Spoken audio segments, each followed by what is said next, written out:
Earth at first.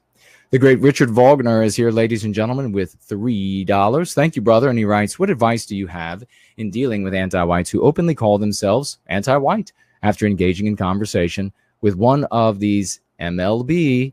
We're not talking about baseball, folks. Remember, look in the mirror when we say this.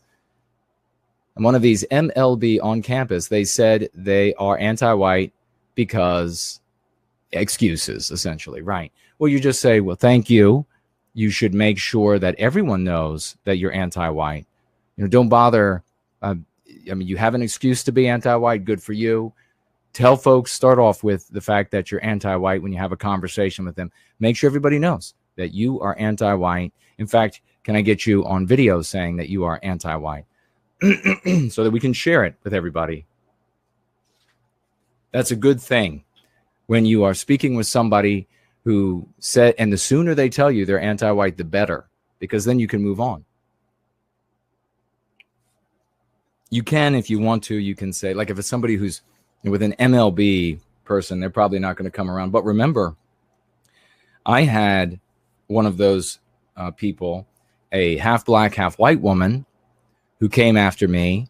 And in just a couple of exchanges, and I shared them here on Going Free, in just a couple of exchanges, I had her say that she supports white well-being. So what good does that do? Probably none. But if it's somebody else that you're trying to bring around and they say, well, that they're anti-white and here's the reason why, you can say to them that being anti-white is really shameful. It's a really awful thing to do. It's a wretched position.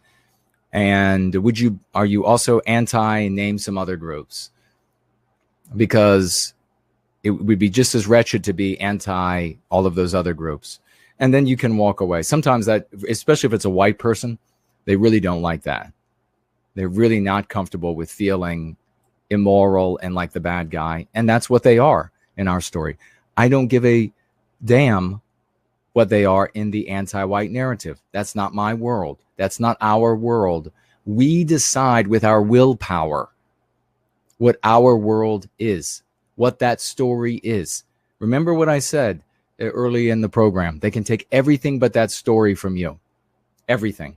You want to buy that land, they can take it from you. They will take it from you. When I was in junior high school, you all have heard me say this many times, 11, 12, 13 years of age, I said, eventually they'll take the car out of your driveway and your house out from underneath of your ass, and it will be lawful to do so because they will have the votes to do it, and they will just make it law of the land. They are moving in that direction. It's in the bills that we have been reading. So use that and move on to great victories, or stay in that anti-white narrative and continue with the terrible defeats.